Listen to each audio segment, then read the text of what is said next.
ओम नमः शिवाय। मैं हूं एस्ट्रोलॉजर के.एम. सिन्हा और मैं अपने इस यूट्यूब चैनल पर आप सभी का हार्दिक स्वागत करता हूं। आइए समझते हैं कल 10 सितंबर 2024 कैसा बीतेगा मेष से लेकर मीन लग्न वाले जातकों का। और सबसे पहले आज का प्रश्न देखिए, हमारे सब्सक्राइबर्स ने पूछा हुआ है कि केतु का कुंडली में प्रभाव क्या होता है, मतलब केतु का स्वभाव क्या होता है। और एक और प्रश्न इन्होंने इसी में जोड़ दिया है कि केतु के पास सर होता नहीं है तो दृष्टियां कैसे होगी। देखिए, प्रश्न एकदम अच्छा है और इसको आराम से समझिएगा। आपको ये पता होगा कि नव ग्रहों में राहु और केतु को छाया ग्रह माना जाता है। ग्रह छाया ग्रह है और इसमें जब भी हम लोग बात करते हैं तो ये तो एक प्रकार से स्यूडो प्लैनेट है।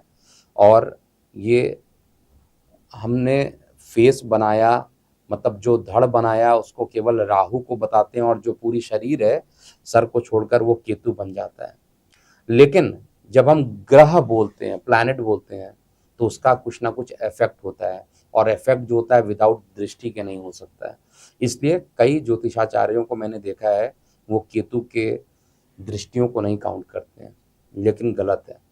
मैंने अपने पर्सनल लाइफ में जितनी भी कुंडलियों का विश्लेषण किया है, केतु की जो दृष्टि होती है 7वें के अलावा 5वीं और 9वीं वो मान्य है। केतु एक्चुअली में एक प्रकार से अनसेटिस्फाइड प्लैनेट के नाम से जाना जाता है।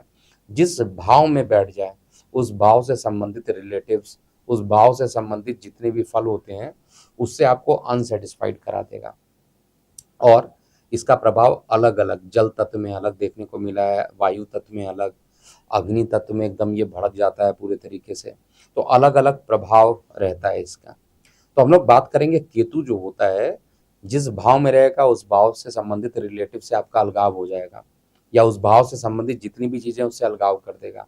उदाहरण के लिए चतुर्थ भाव में केतु बैठा हुआ है, ये अलगाव कितना हार्ड एंड फास्ट होगा इस बात पर डिपेंड करेगा कि केतु की डिग्री कितनी है, केतु किस प्रकार के तत्व में बैठे हैं, अग्नि वायु जल आकाश किस में बैठे हुए हैं, उसके अनुसार ये प्रभाव देता है। सामान्यतः जो केतु होता है वो वायु और अग्नि दोनों में ही नकारात्मक प्रभाव दे देता है। जल में उतना ज़्यादा मैंने खराब नहीं देखा है, लेकिन पृथ्वी तत्व में इसका प्रभाव जो होता है साधारणतः नकारात्मक ही होता है, लेकिन सबसे ज़्यादा नकारात्मक अग्नि और वायु तत्व में मैंने ज़्यादा देखा है।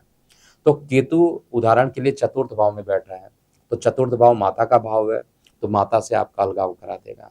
चतुर्थ भाव आपके जन्म स्थान से सुख का भाव है, तो आपको जन्म स्थान से सुख नहीं देगा। चतुर्थ भाव में बैठेगा और द्वादश को भी देखेगा, तो द्वादश संबंधित अच्छे परिणाम नहीं दे पाएगा। चतुर्थ भाव में बैठेगा, अष्टम को देखेगा, तो ज्ञान के चीजों को आपको बढ़ाएगा, अध्यात्म और ज्ञान आपका ज्यादा बढ़ाएगा, क्योंकि अध्यात्म देने वाला भी प्लैनेट माना जाता है। इसके बाद आज का अगला जो स्पेशल है, आज का जो स्पेशल प्रश्न है वो काला जादू क्या होता है, ब्लैक मैजिक क्या होता है और उसका क्या उपाय होना चाहिए, इसको समझते हैं।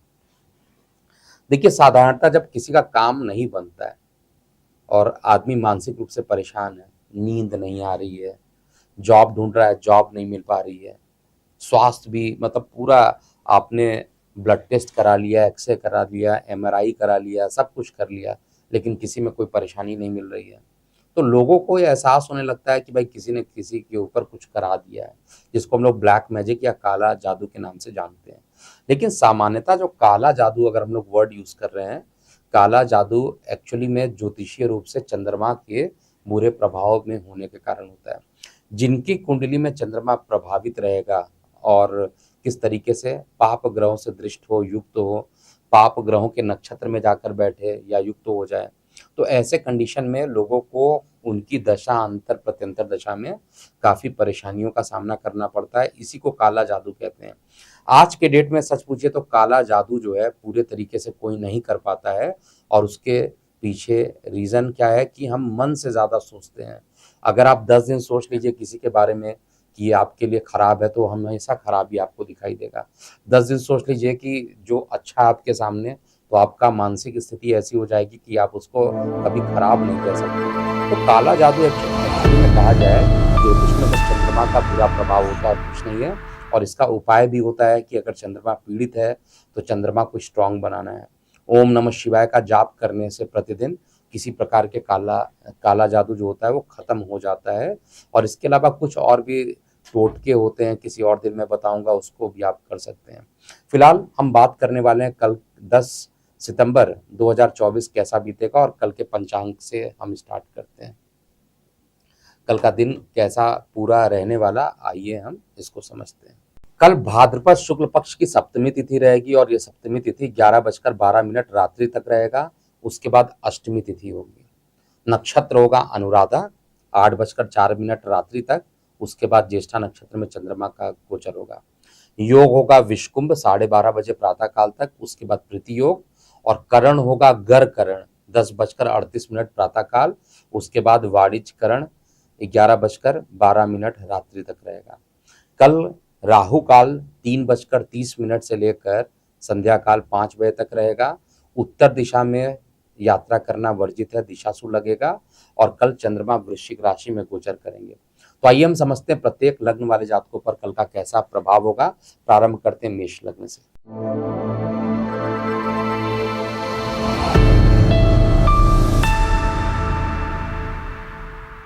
देखिए, मेष लग्न वाले जातकों को कल वाणी पर नियंत्रण रखना चाहिए, इसके बाद ही सफलता मिलेगी।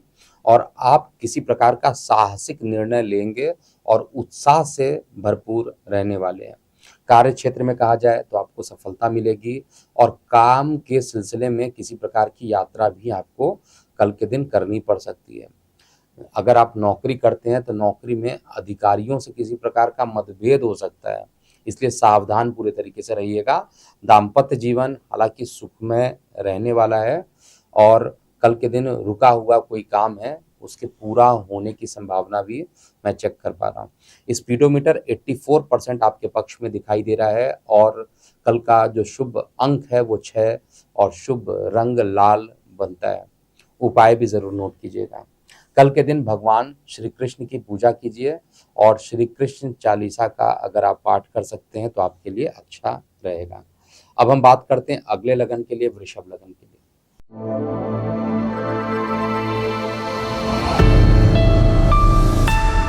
देखिए, कल करियर और कारोबार के लिए कल अनुकूल दिन दिखाई दे रहा है। नौकरी में अच्छे अवसर मिल सकते हैं आपको, और सहकर्मियों का जो सपोर्ट है वो आपको मिलेगा। पिता की संपत्ति से लाभ की स्थिति बन रही है। व्यक्तिगत जीवन में बड़ा निर्णय कल लेने में आप सक्षम रहेंगे। स्वास्थ्य की जो स्थिति रहेगी सामान्य रहेगी, बहुत कुछ खराब नहीं दिख रहा है। व्यापार में बड़े डील होने की संभावना है, लेकिन वाणी पर आपको नियंत्रण रखना चाहिए। 76% तक का दिन आपके पक्ष में रहेगा। कल का शुभ अंक 3 और शुभ रंग हरा बन रहा है। कल के लिए बजरंग बाण का अगर आप पाठ करते हैं दिन उत्तम रहेगा। मिथुन लग्न की बात करते हैं।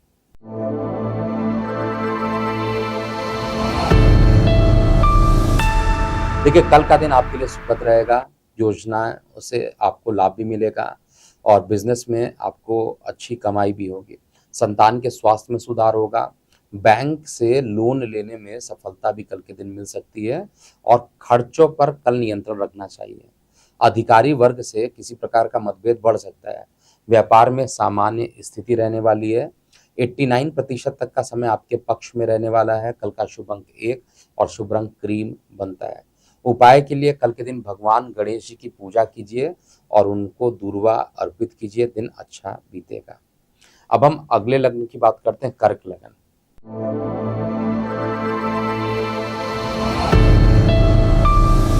देखिए, विरोधियों और शत्रुओं से सतर्क रहिएगा। आर्थिक मामलों में जोखिम बिल्कुल मत लीजिएगा, और धर्म और आध्यात्मिकता में कल के दिन रुचि आपकी और बढ़ेगी। धार्मिक स्थल की यात्रा कर सकते हैं।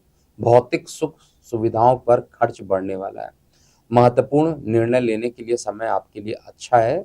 व्यापार में लाभ के अवसर मिलेंगे, और रुके हुए धन की प्राप्ति भी कल मिल सकती है।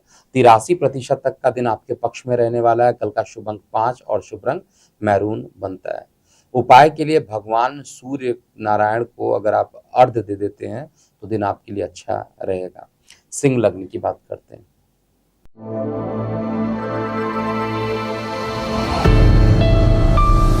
देखिए, कल बिजनेस में नए अवसर मिलेंगे, और आपकी कमाई जो है वो बढ़ेगी। छात्रों की शिक्षा में सफलता भी आपको मिलेगी। सामाजिक कार्यक्रमों में सम्मान मिलता हुआ दिखाई दे रहा है। वैवाहिक जीवन में तालमेल बना रहेगा और नकारात्मक विचारों से आप थोड़ा परेशान रह सकते हैं। विवादों से बचने के लिए वाणी पर संयम रखना चाहिए आपको। व्यापार में बड़े लेन-देन से बचना चाहिए। पारिवारिक विवाद से दूर रहने की सलाह दी जाती है आपको। 78% का समय आपके पक्ष में फिर भी रहता हुआ दिखाई दे रहा है। कल का शुभ अंक 2 और शुभ रंग हरा बन रहा है। उपाय के लिए बजरंग बली को कल सिंदूर और बूंदी का प्रसाद अगर आप अर्पित करते हैं तो दिन आपके लिए अनुकूल रहने वाला है। कन्या लग्न की बात करते हैं।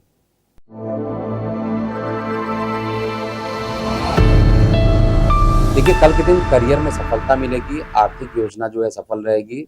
विरोधियों और शत्रुओं से सतर्क रहने की जरूरत है। जीवन साथी की सेहत का ध्यान आपको रखना चाहिए।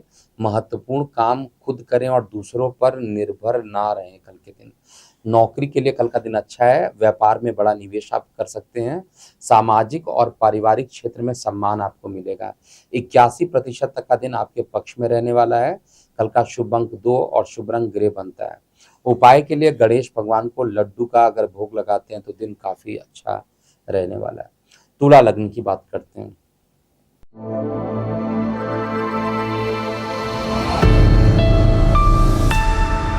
देखिए, आर्थिक स्थिति में परेशानी की संभावना दिखाई दे रही है। व्यापार में बड़े उलटफेर से बचना चाहिए। पारिवारिक मामलों में आपको सतर्क रहना चाहिए।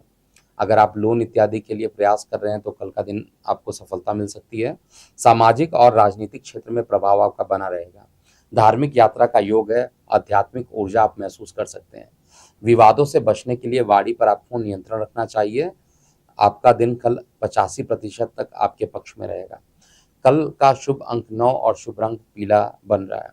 कल के लिए भगवान विष्णु जी की पूजा करें और ओम नमो नारायण मंत्र का जाप अगर करते हैं तो कल का दिन अच्छा रहेगा। वृश्चिक लग्न की बात करते हैं।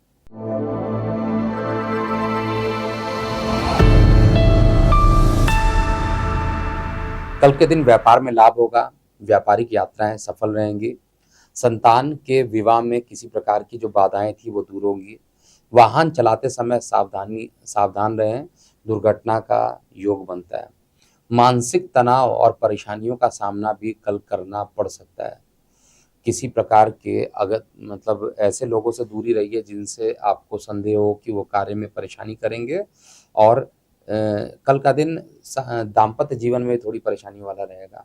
72% का दिन आपके लिए अच्छा है। शुभ अंक 3 और शुभ रंग भूरा बन रहा है।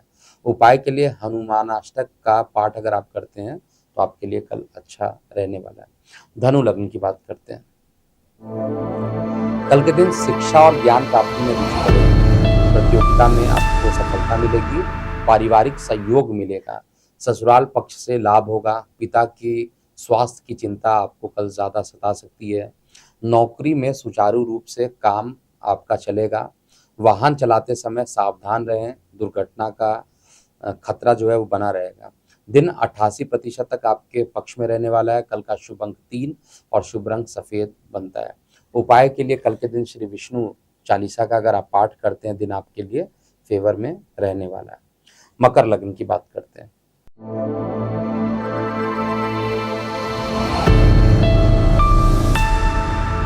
देखिए, कल के दिन स्वास्थ्य में सुधार होगा। पराक्रम में वृद्धि होगी और संतान के भविष्य को लेकर चिंतित आप हो सकते हैं। नौकरी में नए अवसर मिलेंगे। व्यापार में लाभ के अवसर कल के दिन बन रहे हैं। नया वाहन खरीदने में आपको सफलता मिलेगी। प्रॉपर्टी में निवेश का योग बनता है। उधार देने से कल आपको बचना चाहिए। मांगलिक कार्य का योग बनता है। कल का शुभ अंक 4 शुभ रंग नीला है। कल के लिए 83% तक का दिन आपके पक्ष में रहेगा। उपाय के लिए गणेश जी की स्तुति कीजिए। कल का दिन अच्छा बीतेगा। अब हम अगले लग्न कुंभ लग्न की बात करते हैं।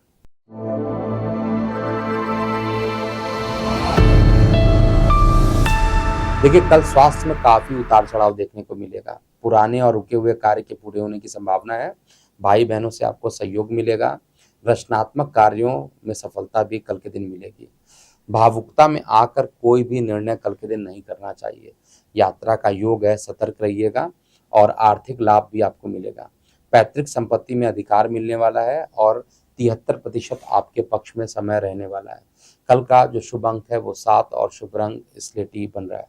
उपाय के लिए भगवान को तांबे के लोटे से अगर जल अर्पित करते हैं तो दिन आपके लिए अच्छा रहेगा। अंतिम लग्न मीन लग्न वाले जातकों के लिए बात करते हैं।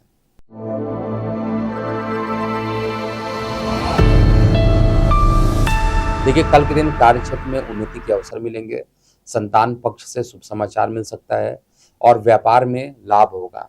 सेहत का आपको ध्यान देना चाहिए और बाहरी खान पीन से खाना जो बाहरी होता है, स्पैम फूड या जंक फूड जो होता है, उसको खाने से बचना चाहिए। नए व्यापार की योजना जो है सफल होगी, रुका हुआ धन मिलने की संभावना दिख रही है। परिवार में किसी प्रकार का कोई मांगलिक कार्य भी कल हो सकता है। कल का शुभ अंक 6 और शुभ रंग केसरिया बनता है।